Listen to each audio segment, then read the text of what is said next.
You never know who you might be able to influence positively with this story about individuals, about communities, about efforts, about struggle.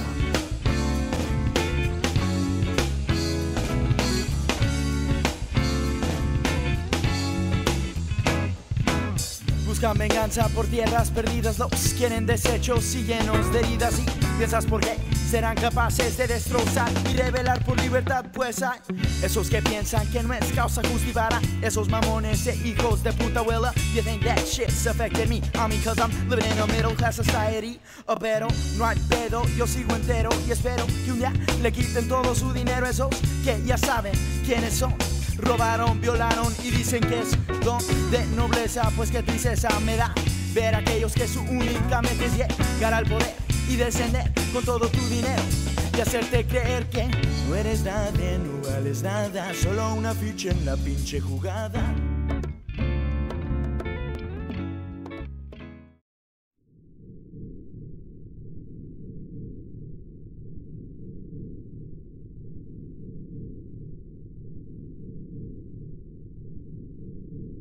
We were struggling to get the park established.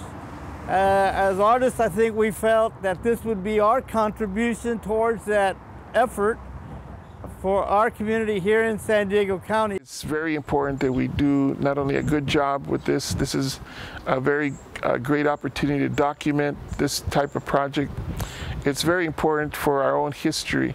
For Chicano history, murals serve as a documentation to the issues that our community have been going through the past 40 years.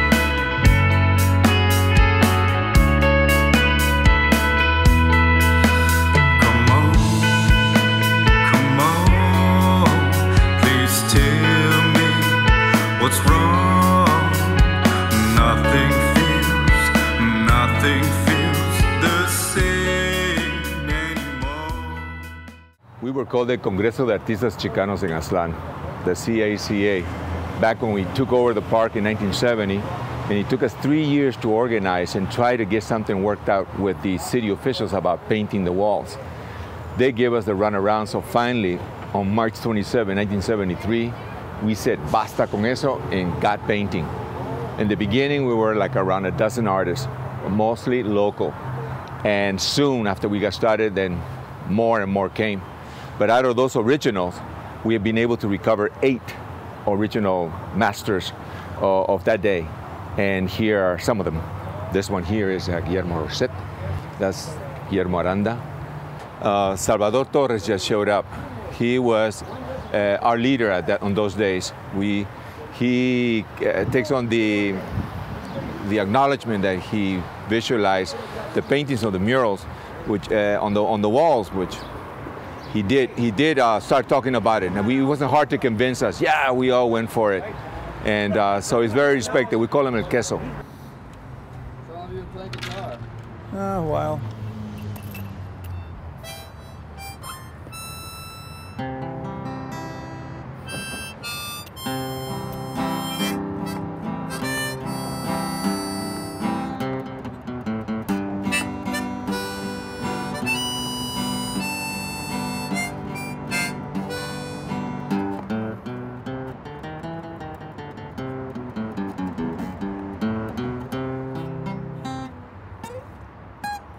My name is Salvador Roberto Torres, and I'm from San Diego. I was born in El Paso, Texas, in el Barrio del Diablo. And my parents came to California when I was 3 months old. I'm Guillermo Rosette. I'm one of the regional artists from Chicano Park. I work on the murals at the Centro Cultural La Raza. in City College, Mesa College, and I'm recently living in Taos, New Mexico, where I do a lot of Southwest art, sell my work all over the world. I consider myself a border phenomenon. I was born in East LA and then transferred by immigration to Tijuana, lived in Tijuana, now in San Diego, live on both sides of the border. I've been known to have many different styles. I'm a graphic artist. I do cartoons, animation. I use airbrushes. I use abstract expressionism. I use pointillism. I love different ways of splashing paint on anything. I get bored if I only do it one way. I was the director at the Centro Cultural de la Raza when Coltecas and Aztlán initiated these first two murals. It was through the Centro that we got funds from the City of San Diego combo and were able to purchase some materials, paint, scaffolds, brushes, and came down on the 3rd anniversary of Chicano Park, April 22nd, and invited all the participants at the festivities to come down and initiate these walls with us.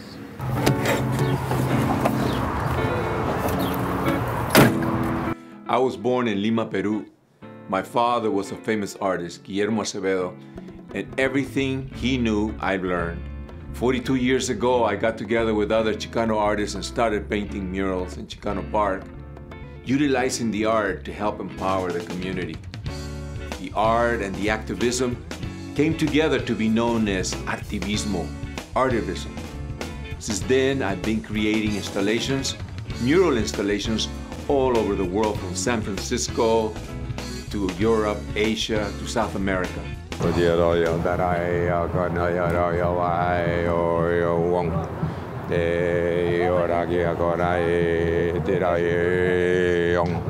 I can remember, I've pretty much been a Chicano, Cholo, you know, homeboy. So all those things, to me, have been part of my existence for as long as I can remember.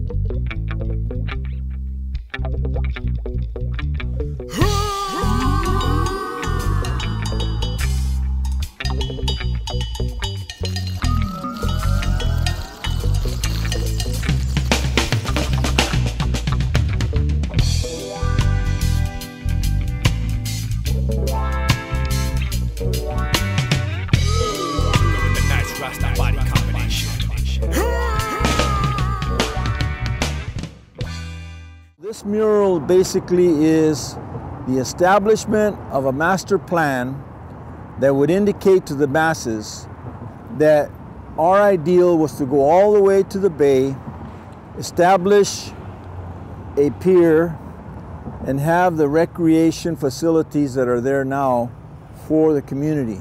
This was the very first explosion of all the paintings in Chicano Park. When we first got here, the very first day, one of the men called Rosette picked up a painting extension, and I saw him putting a paintbrush on it, started wrapping a paintbrush on it, then he handed it to me. And so I just dipped it in some paint, and right there at the flat part of the pyramid, I just made a long stroke like a pyramid. I mean, I've been studying pyramids for a long time, and then I went down the other side like that, and as soon as I started making the strokes, everybody just screamed and everybody was running and grabbing paints. All the paints were all over the place, but nobody had a preconceived ideas of what they were going to do. We were very limited on materials, scaffolding, and it was very easily accessible to us. So I don't think there was any strategic plan other than this is where it starts. And that's what we were doing. We were starting something that I don't think we really realized the impact that it would have 40 years later. And the imagery is projections of our culture, of drawings and images that we have learned in the Chicano movement, which go back to ancestral times, most of it, that we have roots, that we have a wonderful background that give us the strength to find out who we really are today and what we need to do. This is Quetzalcoat, representing life, the one who gives life to everything, breathes life. Also represents air and Venus. And Venus as a symbol of love. And that the whole park, this whole action is an action of love. And every 500 years it's a cycle. So yeah, we're going through that right now. This is the time that is happening. And to us, it's not like we're gonna see a plumed serpent just driving down the street or floating down from the sky. It's symbolic, it's a spirit. Everybody calls it a swastika. I mean, I don't claim, I did put it on there, but I don't claim that it's original. As artists, we're always studying universal ideas and universal thoughts, and we're always looking in books and looking at art history. That actually came from a magazine I was looking at with American Indians. It was on their pottery. And just recently at work, one of the men said, no, it's a sign of energy and motion from India. This eagle represents the most honorable and distinctive of all trusted icons of Chicano symbolism. And this woman here, she represents that woman that is in the fields. She represents that particular woman that worked hard, the young woman, the auntie, the sister. Symbolically, this rose is just one rose, but in most of the tattoos of all Chicano men and women, the tattoo of rose is very important. That's why the rose is painted.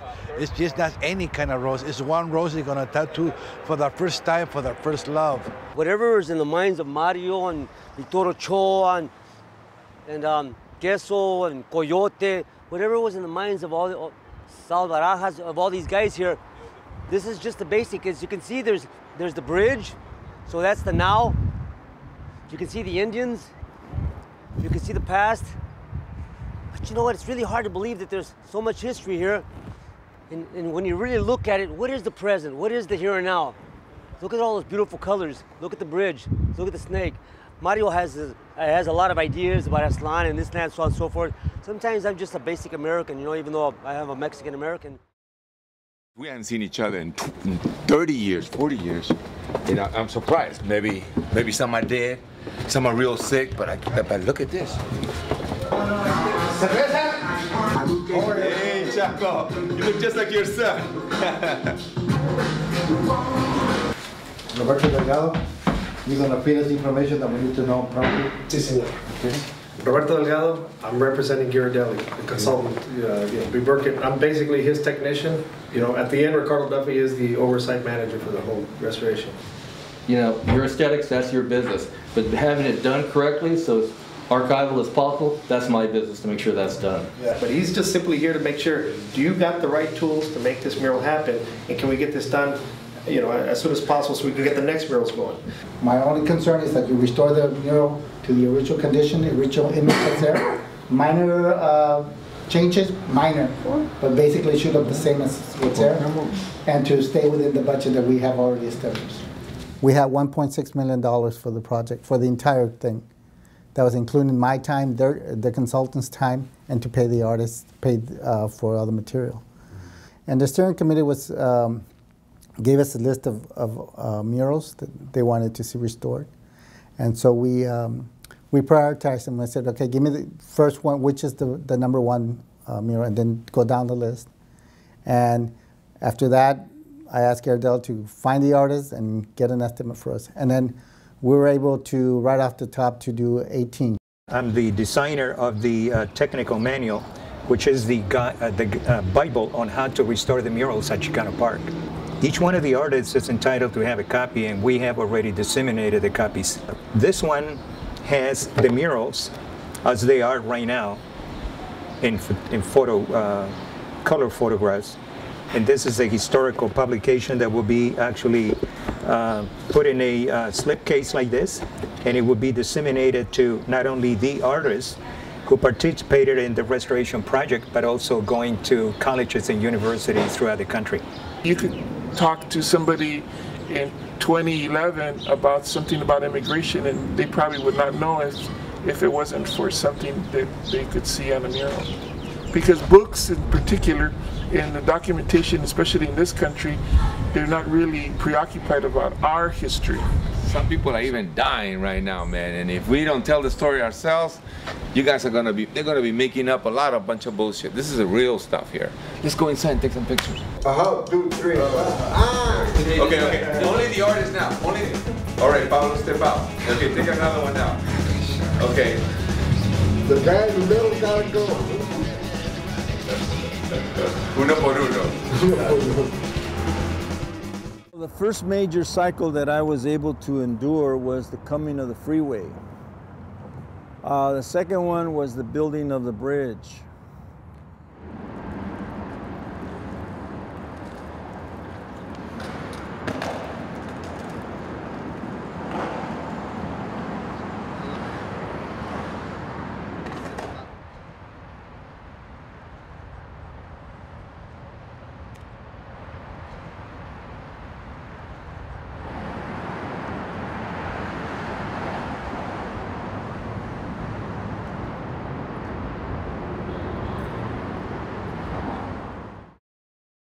The late 60s and 1970s witnessed movements to create what were called people's parks. For example, up in Berkeley, there was a struggle to create a people's park. And they created parks that were inspired by the desires of community to control land and have spaces that could be community-based, but none have achieved the status, the recognition, the scale that Chicano Park has. Okay, on this spot, La Tierra Mía means the land of mine, and that's what we felt when we took over this land. And it was taken over by Chicanos, Mexicanos, April 22nd, 1970. And we feel that finally, from the time of our indigenous grandparents, that we finally took a little bit of our land back, which is this little piece of park here. The city more or less lied and backstabbed the community by telling them that they were working on getting them apart.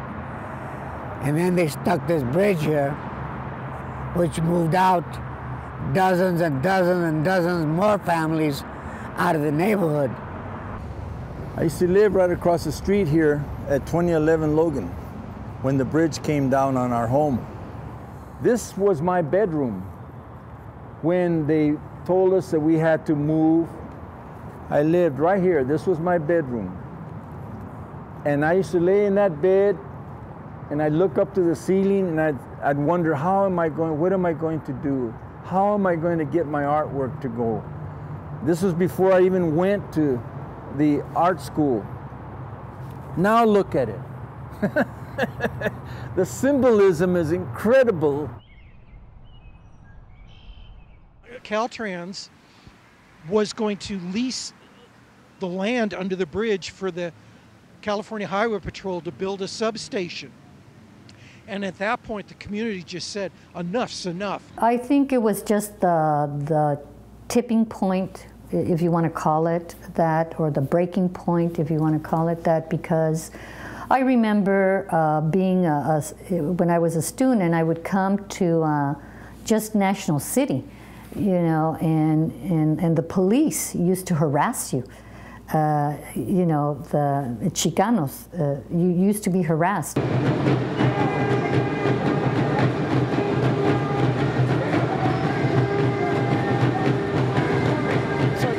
The community, the Brown Berets, the professors from school jumped the fences to come down to take over the park because everybody was saying that we didn't want the California Highway Patrol here, that what we wanted was a park, which was promised to us many years back since when I was a young girl. They stopped the CHP substation project.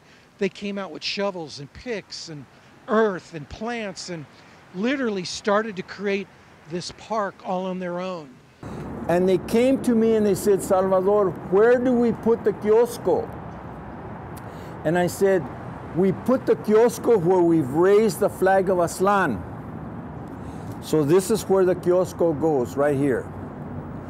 So the flag of Aztlán was raised, and you see it in the mural, where the little boy is crawling up there to hang the flag. That is the history of Chicano Park. They took that moment in history to say, this is time. It's time for us to stand up for ourselves, to have a voice in what happens as far as, you know, things that are built in our community, or what the community is allowed to be. So they were brave. They just kind of took over, and they're like, this is our land, you know, we're gonna do something very positive with it, whether you like it or not. And that was pretty cool. Because of what we've done to transform something as boring as the gray, as devastating as what they did with putting a bridge over our community, sending a freeway down the heart of our community. So we have something to really offer that is great.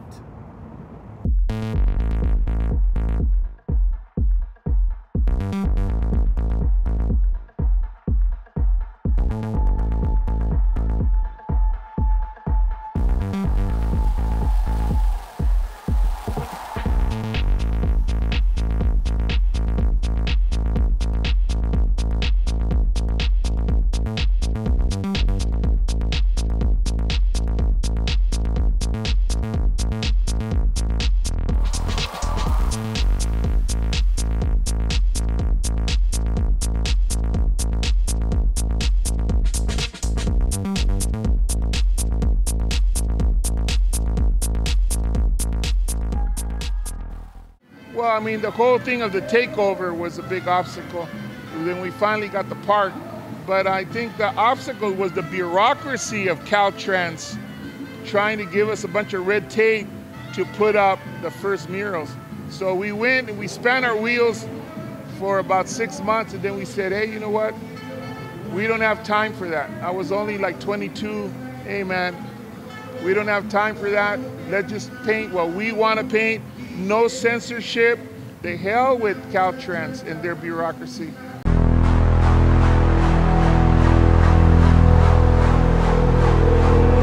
That evil state agency that destroyed those homes and uprooted people's lives in the name of progress and their greater master plan for this community.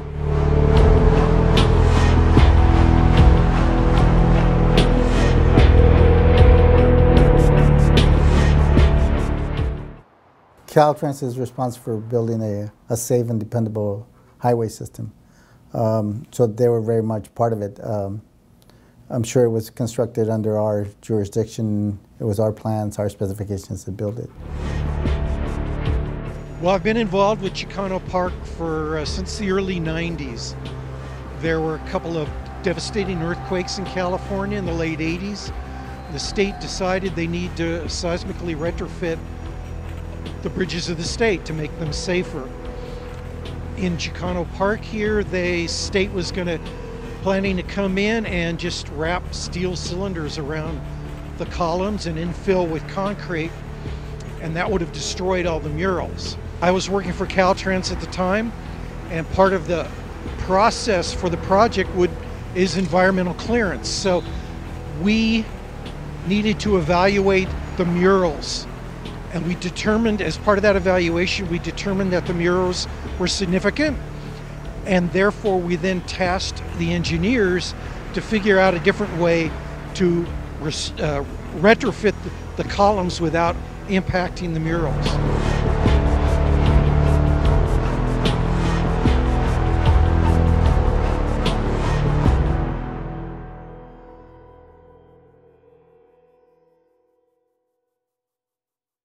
What did I learn from the elders the most?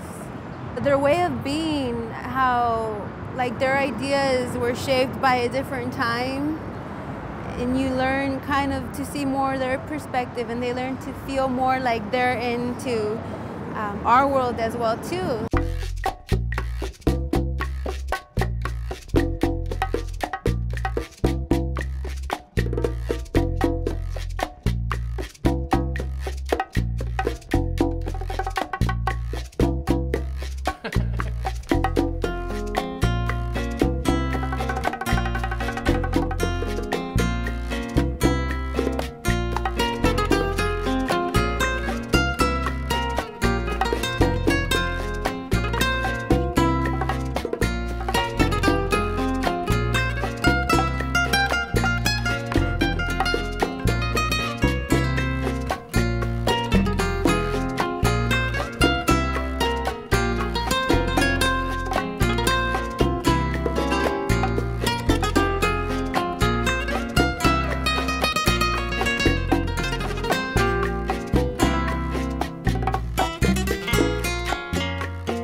Hermano, I like to paint that face there. Okay. Okay? And so, gosh, good thing that you save a little bit of it. But I mean, you may paint this too. This was, I think, Romance, and I don't know who this was. But I wanted to hold that one for me, okay? You laugh because that looks like you, that's why. Yeah, I want to make it look like me. Okay, thanks. That's yours. I don't have to boss you around. Hey, I can do paint, it. I can paint. Well, do it. But You haven't done it. No, carajo, you, come on. Rumor has it that there was a shit slinging incident. And one dog was over here taking a shit, and Queso saw him. And so he got all upset about it. He went, hey, get out of here, he's chasing him off.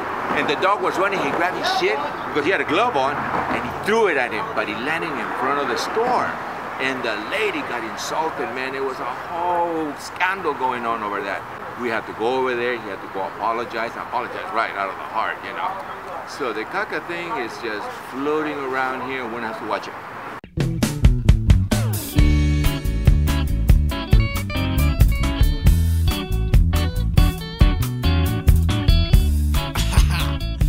I don't think it's a cardinal sin that we do some modifications on the mural. I think it's a natural impulse.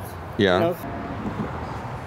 We have the fixed image that we inherited to renovate, but there were some areas there that need some enhancement, and we thought, for instance, this is a pyramid here, and the pyramid goes up into the top, and on the original it's just blue in the background, but we're going to make it look like it's sending light up above, like something it's a light area there. Instead of being just a dark blue sky, it's going to be the light.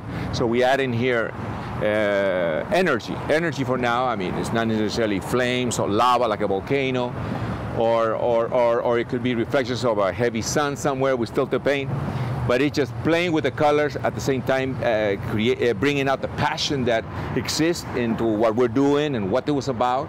Here we are, actually experimenting with color.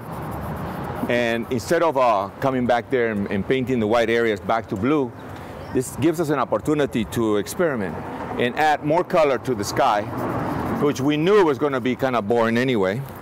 Let me see that brush, Malo. You mix just the edge like this, see? And then you got something to work with because this is clean. I came here today thinking that we were gonna do the last finish clear. And Mario still working on finishing the last touches. And so it did need a little bit of work. So after this goes the finished touches. And I think it's turning out really, really, really nice. We're practically done with the mural. We're here today just putting some final touches. A little here and there. The idea is to be able to reflect upon it and see where maybe we might do additions or changes so that we can say it's done. Here in Chicano Park, you not only celebrate life, you celebrate death. I've had a number of friends that have been found dead here in the park.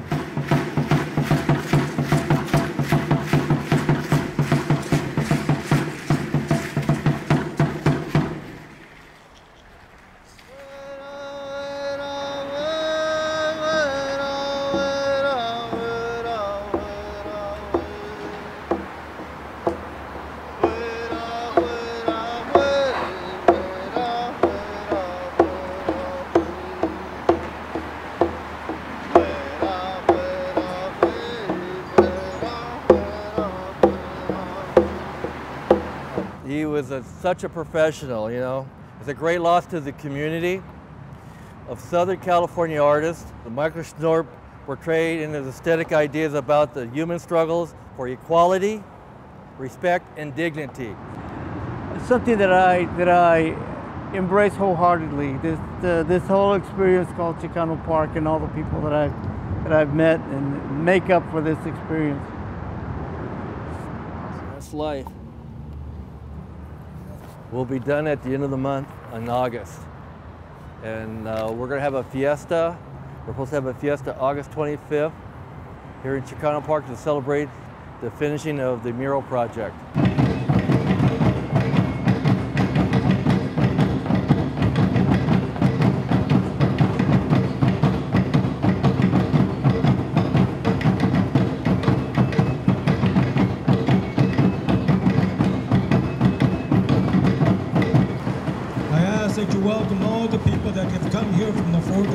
words to give thanks to this place.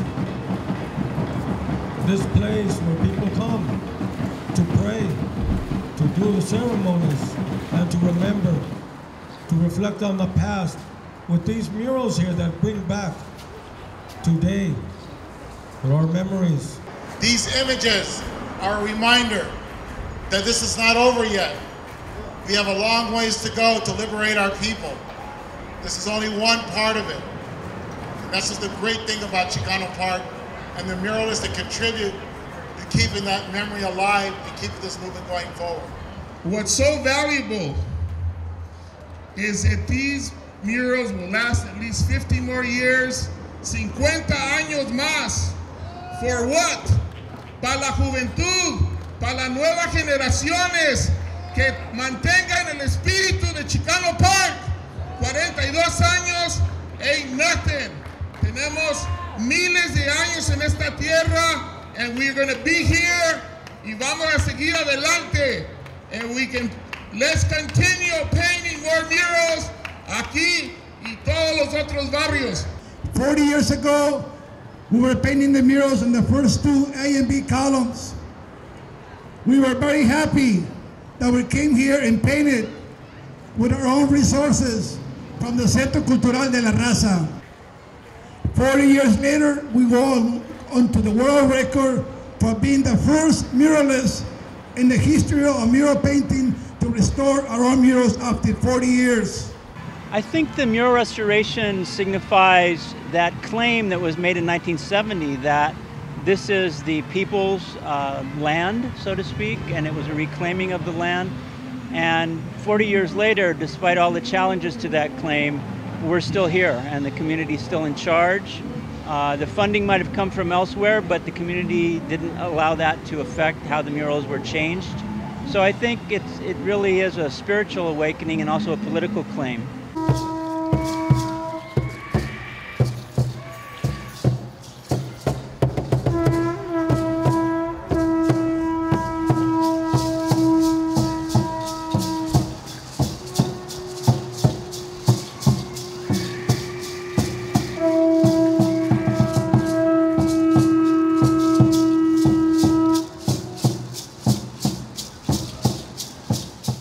San Diego is definitely this shining example of what happens when community activists really care and are passionate and are dedicated to making sure they preserve these beautiful pieces of art that, I mean, so much more than paint on a pylon, right? Or just a mural. It's a story and it's a reflection of a period of time in history, and the fact that people find it so important, that history, to preserve it and to restore it.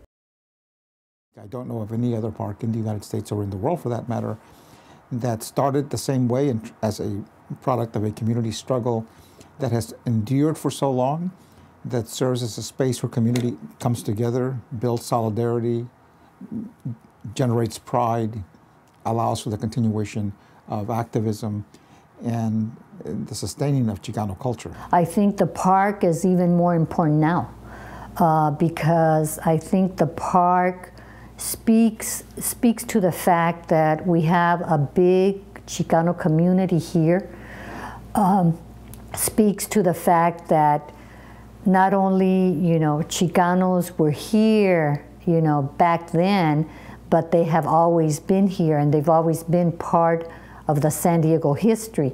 There's so many kids coming in from tours from all over the city. I see all these junior high school, elementary school, college kids, high school, and we told them, even Salvador told them, I said, all these bridges, all these murals are going to go all the way to the bay. And Salvador Torres even had the idea that they're going to take the paintings into the ocean, crossing the bay. And that's part of his dream. And I told the kids, hey, that's feasible. Which one of you, out of all you kids, are brave enough to be able to climb these pillars?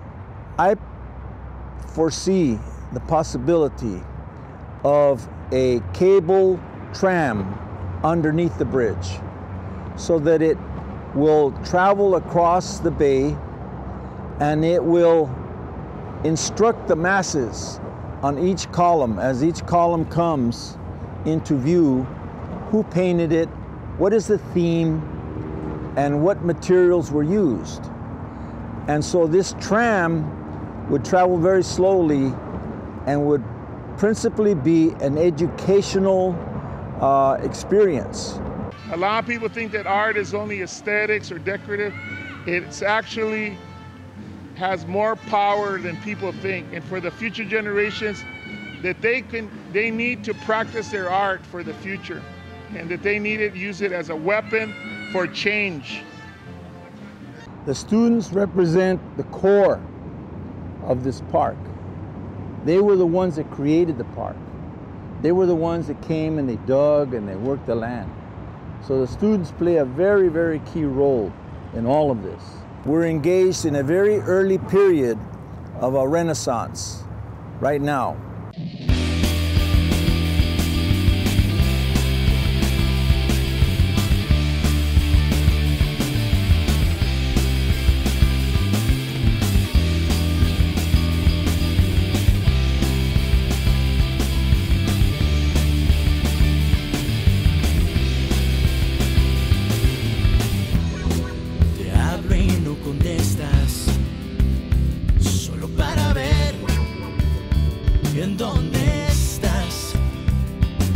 We're basically trying to, use different local independent spaces in Barrio Logan and try to create this fusion between us all, and basically have this energy where we can produce and create this forum where people can display their art and talk about it, have open dialogue about it, basically.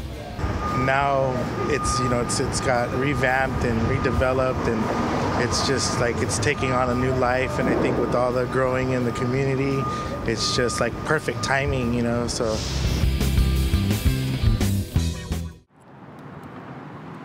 Thank you all for coming to Chicano Park, the People's Park. Today, Chicano Park is in the National Register, not because of the politicians, not because of somebody that had a job to do it, but because one of our founding sisters of Chicano Park volunteered for over 14 years. She worked on this. It took a long time to convince my community that this was the right thing to do for us. That was all the research, is finding other places that were similar, and there were none. It's been a really community effort, and I'm a product of this community, and I'm here to say thank you. Thank you for all that you've done to allow someone like me to have this opportunity to be working for the community. And now we're working together, because there's still a lot of changes that are happening and a lot of ideas that are percolating about Barrio Logan. But I can assure you today, as I have Tommy and others, that we're going to maintain the history and the rich culture that this park means to this community. So I know that there's still a lot to be done, but at least we left our, I hope we left our mark along the way, and hopefully the young people will carry on this this idea, to beautify this area for the people that live here and for the legacy of what Chicano Park is. I'm looking forward to retiring from stuff like I teach and things like that, to dedicate more time in the arts. What I call the third phase. I just finished my studio in TJ. I have a place here, so I can go both back and forth on both sides of the border. I've been blessed. I have a full life with my son, my family, my job. I'm a writer too, and I like writing, and it's hard to do all these things at one time. Because Aztlán is who we are in this land. This land here that we stand on is no longer just the United States, Mexico, or some location, even San Diego, Barrio Logan. No, this land here is the earth like it is anywhere on the planet. And so we can name it, we cannot own it, we can just walk on it, live of it, and give thanks. It's not that everybody's part of the park, it's a collective effort. Just to be here, it feels good, and it's just good to look at everything. And I mean, hopefully one day I can see the whole bridge covered. That would be beautiful.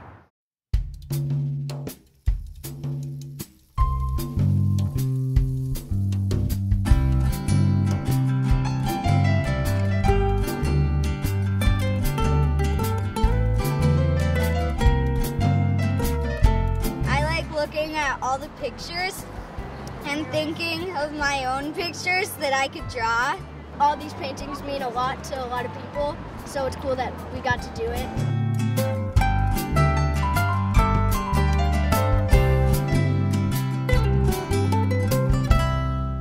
These are the next generations.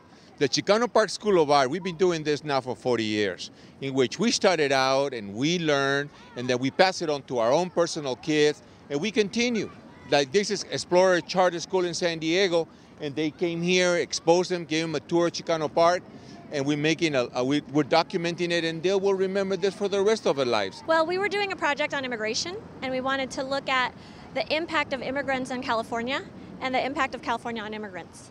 And so we felt like this fit really well with what we were doing, and we wanted to show the children a really authentic experience of something that immigrants have created in this country, and a way that we can celebrate cultures and celebrate a way for people to challenge society to make it better. I think Chicano Park is really cool because it's kind of interesting to see all the different murals painted from like long ago and then newer ones, and I think it was really cool painting this mural.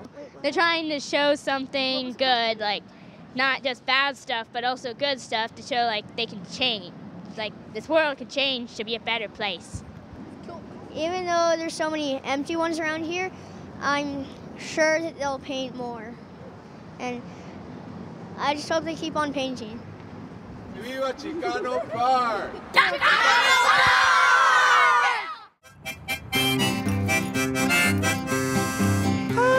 Park!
Buscan venganza por tierras perdidas, los quieren deshechos y llenos de heridas. Y piensas por qué serán capaces de destrozar y rebelar por libertad, pues hay esos que piensan que no es causa justificada, esos mamones e hijos de puta abuela. You think that shit's affected me, I mean, cause I'm living in a middle class society. Pero no hay pedo, yo sigo entero y espero que un día le quiten todo su dinero a esos que ya saben quiénes son. Robaron, violaron y dicen que es